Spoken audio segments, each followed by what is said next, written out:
Olá, eu sou o professor Fernando Tassoni e hoje trazendo uma revisão para a primeira série. Então, sem blá blá blá, bora pro vídeo. Expansão e colonização francesa. Pessoal, a França iniciou tardiamente a sua expansão ultramarina, organizando algumas ações de pirataria, concedendo cartas de curso contra as frotas ibéricas. Como vocês se lembram, cartas de curso eram documentos emitidos pelos governos autorizando navios privados a atacar e a saquear embarcações inimigas durante os tempos de guerra, então agindo como corsários, como piratas. E essas ações eram uma forma legal de pirataria. Afinal de contas, os corsários operavam em nome dos seus países. Uma iniciativa importante para a gente destacar foi a fundação da França Antártica na Baía da Guanabara. A França Antártica foi uma tentativa francesa de estabelecer uma colônia no Brasil, na região da Baía da Guanabara, no atual Rio de Janeiro, entre os anos de 1555 e 1560. A França Antártica foi fundada por Nicolas Durand de Villegagnon. A colônia foi abandonada após alguns conflitos com os portugueses e também por causa da falta de apoio contínuo da França. Vem cá, Manuela. Ela tem os olhos tão azuis que o chroma key faz ela desaparecer. Olha que belezinha, gente. No século XVI, um explorador francês chamado Jacques Cartier explorou a foz do rio São Lourenço, que fica no extremo norte do continente americano. Fundou uma colônia chamada Nova França, onde hoje é o Quebec, e que foi o local onde o comércio de peles com os indígenas se tornou extremamente lucrativo. Os conflitos com os ingleses, então, foram inevitáveis, especialmente por causa desse comércio de peles e de disputas territoriais. Durante a Guerra de Sucessão Espanhola, a França acabou perdendo uma colônia chamada Nova Arcádia e a Terra Nova por causa do Tratado de Utrecht. A Guerra dos Sete Anos, que ocorre de 1756 a 1763, resultou na derrota francesa e, pelo Tratado de Paris, a França cedeu o Canadá, as Pequenas Antilhas e o leste do rio Mississippi para a Inglaterra, enquanto que a Espanha acabou recebendo a Louisiana. Durante a Guerra de Independência dos Estados Unidos, a França recuperou a Louisiana, mas em 1803 Napoleão Bonaparte vendeu o território aos Estados Unidos. Hoje, a Guiana Francesa é o único território francês nas Américas e que acabou se tornando o Departamento Ultramarino em 1947. Expansão e colonização holandesa. Na Baixa Idade Média, como vocês sabem, a região de Flandres, que fica ali onde hoje se localiza uma parte da Bélgica, da França e da Holanda, era um centro mercantil e manufatureiro muito importante da Europa. Em 1556, a região passou a ser governada pela Espanha, né? E a Reforma Protestante acabou dividindo os Flamengo, né? Os moradores do norte de Flandres aderiram ao calvinismo, enquanto os moradores do sul permaneceram católicos. O rei Filipe II da Espanha tentou forçar os protestantes a retornarem para o catolicismo. Isso acabou gerando uma revolta em 1568, que levou à independência das repúblicas das Sete Províncias Unidas dos Países Baixos em 1581. Então, como vocês bem se lembram, a Holanda foi uma colônia espanhola até meados do século XVI. Guarda essa informação. Em 1580, a coroa portuguesa passou para a Espanha, né, formando a União Ibérica, que durou de 1580 até 1640, e isso forçou Portugal e holandeses a romper relações mercantis. No ano de 1602, os holandeses fundaram a Companhia das Índias Orientais e em 1621 eles fundaram a Companhia das Índias Ocidentais, que foi uma empresa que atuou no Atlântico e também dominou Angola.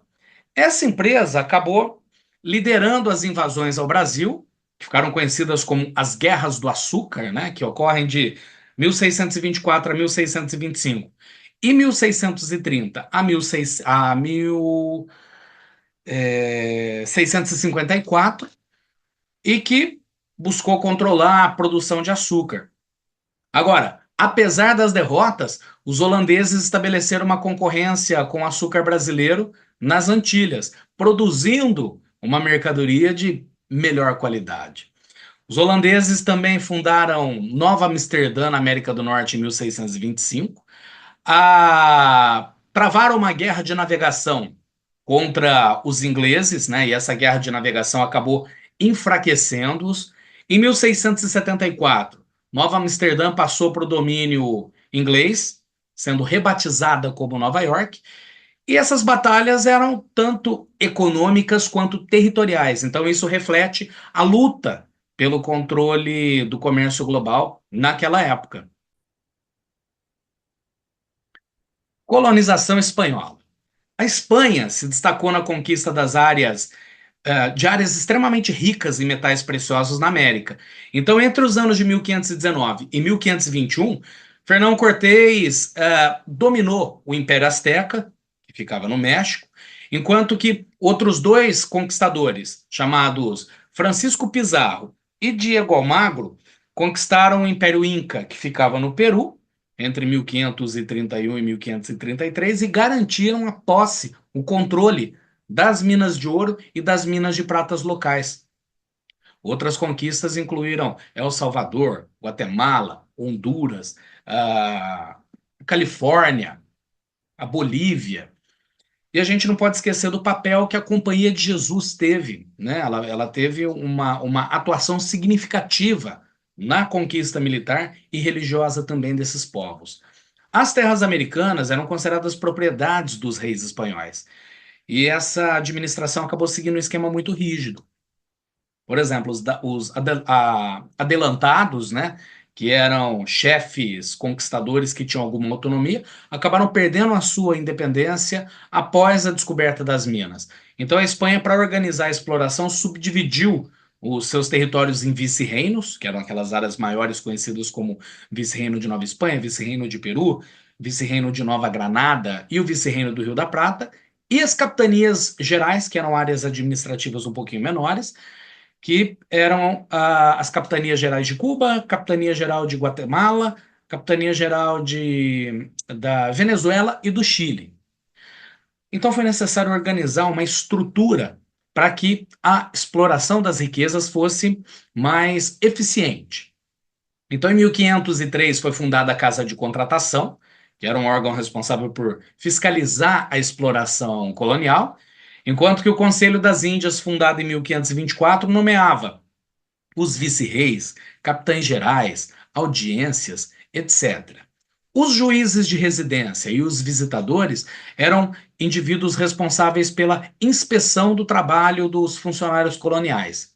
Os vice-reis eram os representantes diretos da coroa, exerciam funções militares, judiciais, fiscais, administrativas, às vezes religiosas, ou seja, eram os indivíduos que governavam a América Espanhola em nome do rei.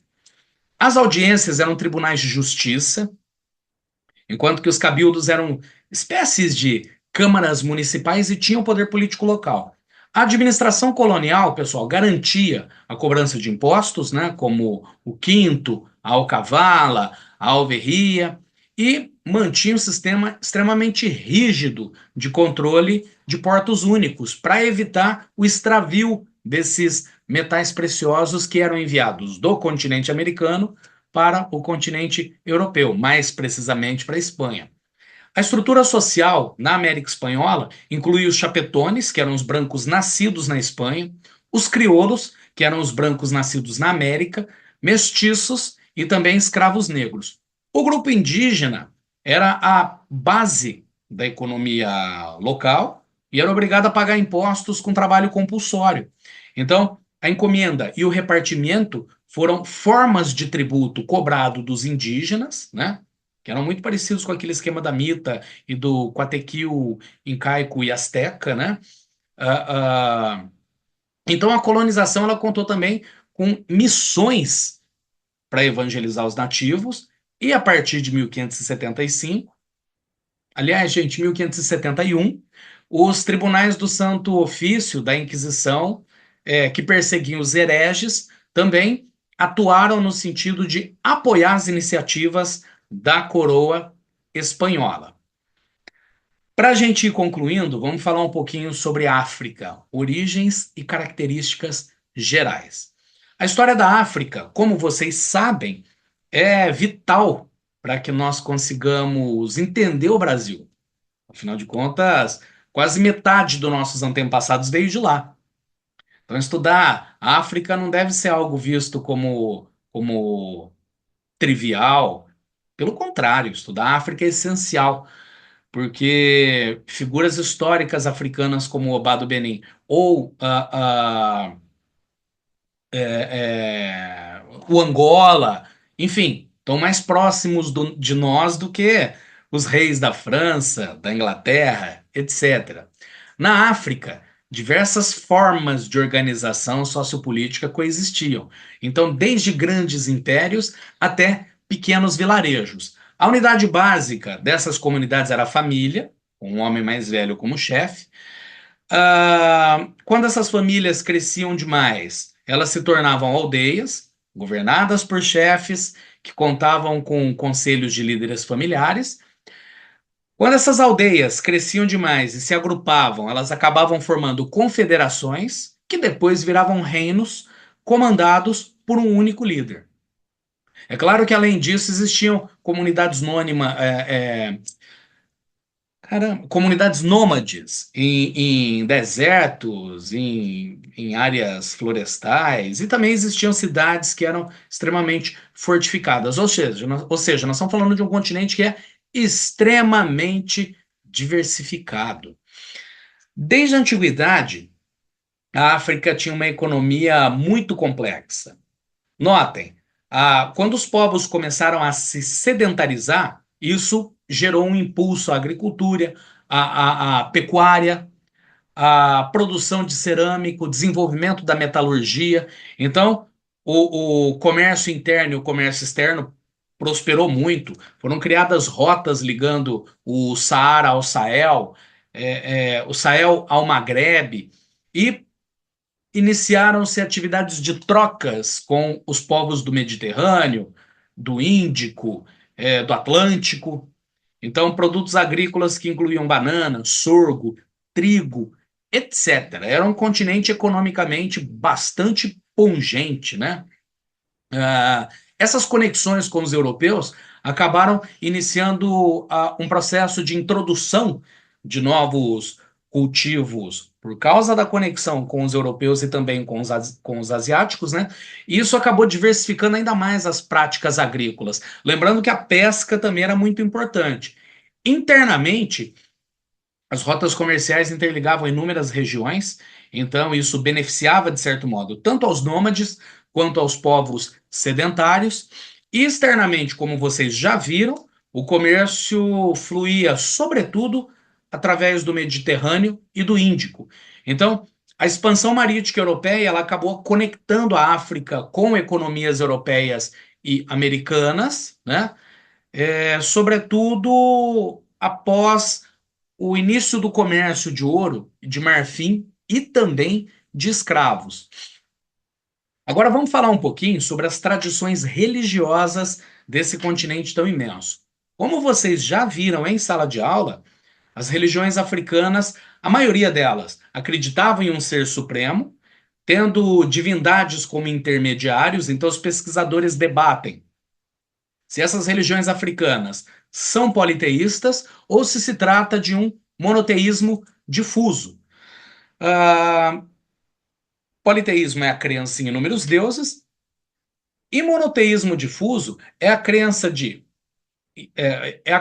em um Deus, tendo várias outras divindades como auxiliares ou intercessoras. Essa crença animista ela envolvia veneração de ancestrais, uso de objetos mágicos, religiosos, e mesmo com a chegada do cristianismo e do islamismo, a religião tradicional africana nessa época ainda predominava. Enfocando um pouquinho a questão da arte, a arte africana ela possui algumas peculiaridades, porque a arte africana ela é, sobretudo, funcional e simbólica. Ela não é meramente decorativa. Então, objetos como máscaras, esculturas, de certo modo, trazem os ancestrais à presença dos vivos. Então, mantém o equilíbrio, propicia fertilidade, né? Enfim, essa cultura imensa e ancestral, essa riqueza cultural, econômica, e política da África moldou profundamente o Brasil. Então, estudar a África revela conexões que são essenciais e influencia, inclusive, a nossa compreensão acerca da formação da sociedade brasileira. Pessoal, eu acho que por hoje é isso. Espero que essa aula ajude vocês. Deixem as suas dúvidas nos comentários, deem o like, assinem o canal, compartilhem o vídeo. Grande abraço e até a próxima. Fui! Tchau, tchau!